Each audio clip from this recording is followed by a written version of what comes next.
And a good Saturday morning to you, Roger Hill, Wuthering Heights. Well, we have a lot to talk about here. First of all, we have a good example of virga, precipitation really not reaching the ground until you get basically into southern and eastern portions of New England, just a little bit around Bennington. We have this frontal boundary that's beginning to work through. This will produce rain showers across our area later on this afternoon. And behind it, this is a cold front, of course, and that means colder air will work on in. But we have a very potent disturbance. This is the one that's going to be working through the Ohio River Valley, and then on a track that'll take it through Pennsylvania and then parts of southern New England. And it looks like it's going to, once it passes basically our longitude and heads east, it's going to draw in some very strong gusty northwest winds. At that point in time, it looks like we'll probably see a lot of clearing skies, or at least partially clearing skies, and that'll help the stronger winds aloft to mix down to surface. So very blustery, cold conditions. Of course, we're talking on the backside of this system, and you can see what the temperatures are here.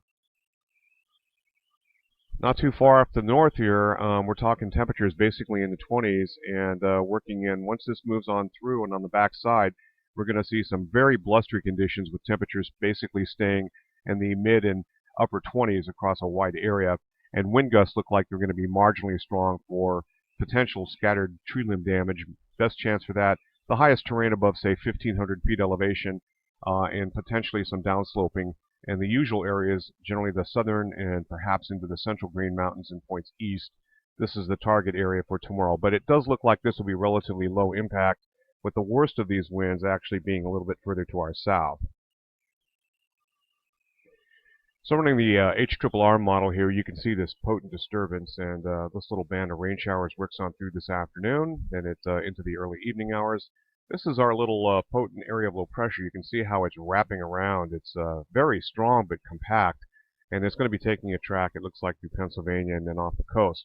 Now, the strongest winds associated with this will be on this counterclockwise circulation along its most southern flank. So there's a chance that our winds tomorrow may not be as strong as being advertised by some computer modeling in that sort of 40 to 50 mile per hour range, with some isolated gusts a little over 50 miles an hour in the southern Green Mountains. So we'll have to see.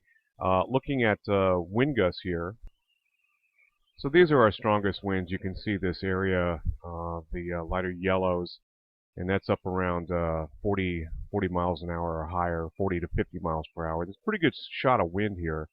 And you can see it almost forms like a derecho. At least this is what the HRRR model is advertising here as it moves through the Blue Ridge of Virginia across West Virginia. And you can see this is a pretty interesting signature. That's a very strong wind that's going to blow through here. This may be even associated with some thunder snows as it moves on in. Now this is valid about 11 o'clock at night, so all this once again is going to be nocturnally. But you can see how the winds are here, and once this gets off the coast, we'll be seeing these winds drawn into this area of low pressure with its counterclockwise circulation.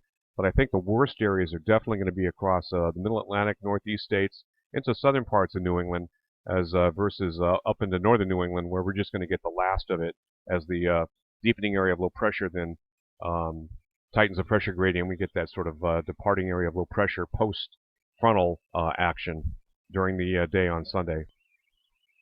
So you're looking at the NCAR ensemble wharf model, and in the blue there you can see these winds, and anything in the slightly darker green is up around 50 miles per hour. You can see that crossing Lake Erie, and you can see the strongest winds are generally held off to the south. But once it passes our longitude, you can see our winds increase, but it doesn't look like it's going to be as strong. At least this is how the ensemble wharf model's advertising here, and it looks like the peak of that, I'm going to say roughly midday, mid-afternoon on Sunday.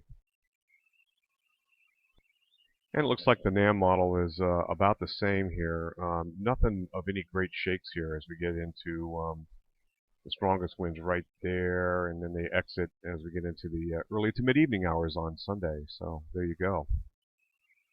Now the models have also come into real good agreement on better than 3-inch probabilities, and you can see it's mainly a southern New England issue.